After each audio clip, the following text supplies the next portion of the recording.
2025-26 విద్యా సంవత్సరం మొదలైనది. ఈ విద్యా సంవత్సరానికి సంబంధించి యూడేస్ ప్లస్‌లో స్టూడెంట్స్ మాడ్యూల్ నందు ప్రోగ్రెషన్ యాక్టివిటీను ఏప్రిల్ 2025లోనే ఉపాధ్యాయులందరూ పూర్తి చేశారు. ఇప్పుడు వారి యొక్క డీటెయిల్స్‌ను మనం ఈ యూడేస్ ప్లస్‌లోని స్టూడెంట్స్ మాడ్యూల్‌లో అప్డేషన్ చేయాలి.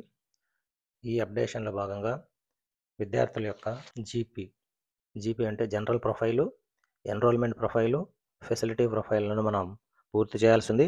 ఇవి పూర్తి చేసినాక మాత్రమే విద్యార్థి మన పాఠశాలలో యాక్టివ్ వస్తాడు.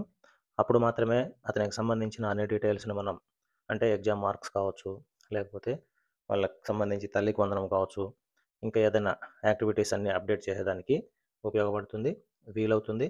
కాబట్టి ఉపాధ్యాయులందరూ ఖచ్చితంగా ఈ ప్రధానోపాధ్యాయుల లాగిన్‌లో తమ క్లాసుకు సంబంధించిన విద్యార్థులందరి యొక్క ఈ డేటాను పూర్తి చేయాలి. అప్పుడే ఆ విద్యార్థి విద్యా సంవత్సరంలో యాక్టివ్ పర్సన్ అవుతాడు. వారికి సంబంధించిన అన్ని వివరాలను అప్డేట్ చేయడానికి వీలవుతుంది. కావున పాఠశాల ప్రధానోపాధ్యాయులు తమ పాఠశాలలోని అందరి విద్యార్థులకు సంబంధించిన జీపీ, ఈపీ, ఎఫ్పీ వివరాలను పూర్తి చేయగలరు. ఇప్పుడు యూడైస్‌లో స్టూడెంట్స్ మాడ్యూల్‌లో విద్యార్థుల యొక్క జీపీ, ఈపీ, ఎఫ్పీ వివరాలను అప్డేట్ చేయడం ఎలాగో చూద్దాము. గూగుల్ క్రోమ్ ఓపెన్ చేసి ఇందులో యూడైస్ ప్లస్ 2025-26 పై క్లిక్ చేయాలి. క్లిక్ చేసిన తర్వాత ఈ విధంగా మనకు ఇంటర్ఫేస్ వస్తుంది. యూడైస్ ప్లస్ స్టూడెంట్స్ మాడ్యూల్ అని దీనిపైన క్లిక్ చేయాలి. ఇక్కడ స్టేట్ను మనం ఆఫ్ చేసుకోవాలి. స్టేట్ను ఆఫ్ చేసుకుని గో పైన క్లిక్ చేయాలి. ఇప్పుడు ఈ విధంగా లాగిన్ పేజ్ ఓపెన్ అవుతుంది. ఇక్కడ యూజర్ ఐడి దగ్గర మన పాఠశాల యొక్క యూడైస్ కోడ్ని ఇవ్వాలి. ఇక్కడ పాస్వర్డ్ దగ్గర పాఠశాల ప్రధానోపాధ్యాయులు ఏర్పాటు చేసుకున్న పాస్వర్డ్ని ఇవ్వాలి. ఇక్కడ క్యాప్చా కోడ్ ఎంటర్ చేయాలి. క్యాప్చా కోడ్ ఎంటర్ చేసిన తర్వాత లాగిన్ పై క్లిక్ చేస్తే మనకి ఈ విధంగా హోమ్ పేజ్ లాగిన్ అవుతుంది. ఇక్కడ academic year 2025-26 has started, please initiate any student related task accordingly అని ఉంది. సో ఇక్కడ మనం కరెంట్ అకాడమిక్ ఇయర్లోకి వెళ్ళాలి. ఈ విధంగా మన పాఠశాల యొక్క హోమ్ పేజ్ ఓపెన్ అవుతుంది.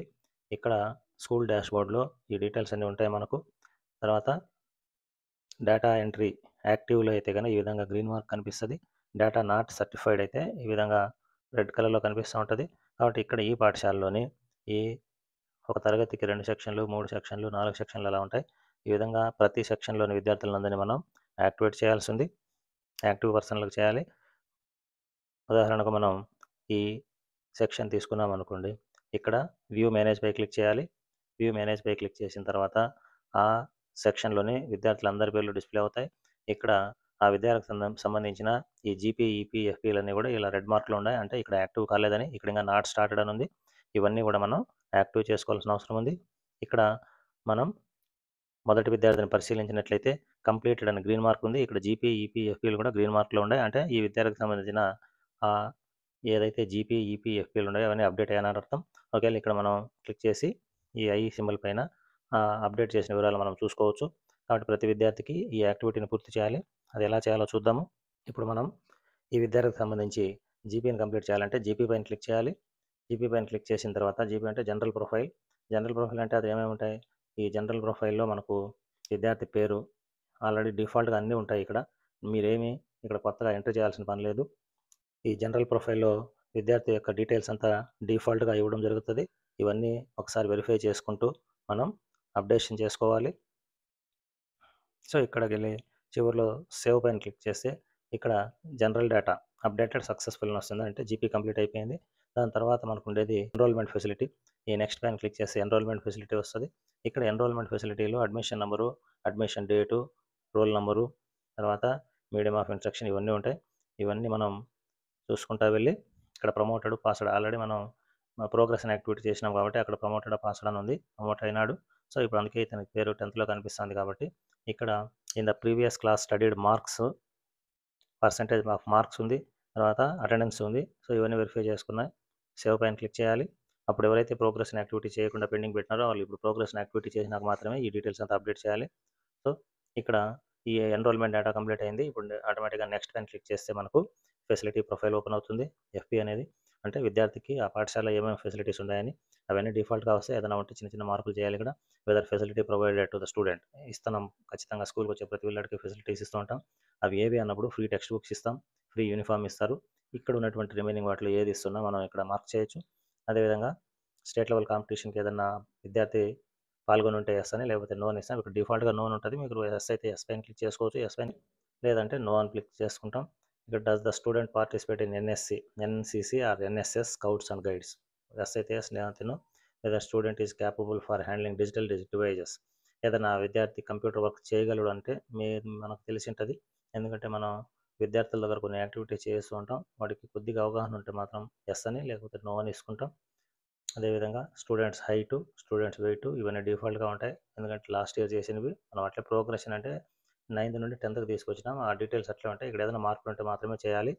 సో ఇక్కడ డిస్టెన్స్ ఫ్రమ్ స్కూల్ ఉంది. తర్వాత completed highest education level of mother or father, వాళ్ళ యొక్క ఎడ్యుకేషన్ డీటెయిల్స్ని ఇవ్వాలి ఇక్కడ. తర్వాత ఇక్కడ ఎస్ఎల్డి ఉంది. Whether student has been screened for specific learning disability అని ఉంది. అది ఏదైనా అవసరమైతే ఎస్ అని, లేకపోతే నో అని ఇస్తాం. తర్వాత ఇవన్నీ కూడా నో నో అని ఉండాలి. ఆల్రెడీ నో అని ఉంటుంది. మనం ఏదైనా మార్పులు చేసుకోవచ్చు. అదేవిధంగా ఈ 2 ఫీల్డ్స్లో మనం మార్పు చేయొచ్చు. అదేమంటే పేరెంట్స్ యొక్క ఆధార్, ఇదేమో మదర్ ఆధారు, ఇది ఫాదర్ ఆధార్. 4 డిజిట్స్ కనిపిస్తూ ఉంటాయి. వీటిలో మనకి ఏదైనా డిఫరెన్స్ అనిపిస్తే మాత్రమే వీటిని ఇక్కడ ఆ బాక్స్ పైన క్లిక్ చేసి మార్చుకోవచ్చు. లేకపోతే డిఫాల్ట్గా ఉంటే అది అట్లే కావాలనుకుంటే మనం సేవ్ పైన క్లిక్ చేస్తాం. ఇలా సేవ్ పైన క్లిక్ చేస్తే మనకు దీంతో ఈ విద్యార్థికి సంబంధించిన 3 activities, general profile, enrolment profile, facility profile complete అయింది. ఇప్పుడు మనం నెక్స్ట్ పైన క్లిక్ చేయాలి.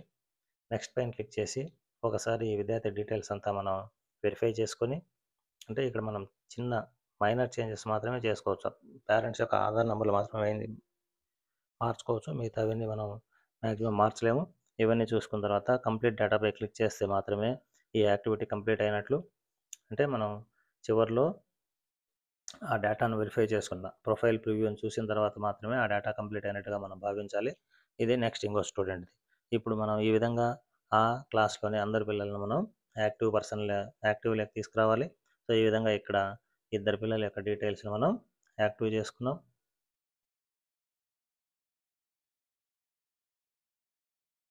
ఈ విధంగా ఆ పాఠశాలలోని అందరు విద్యార్థుల యొక్క జీపీ, ఈపీఎఫ్పీలను పూర్తి చేయవలసి ఉన్నది.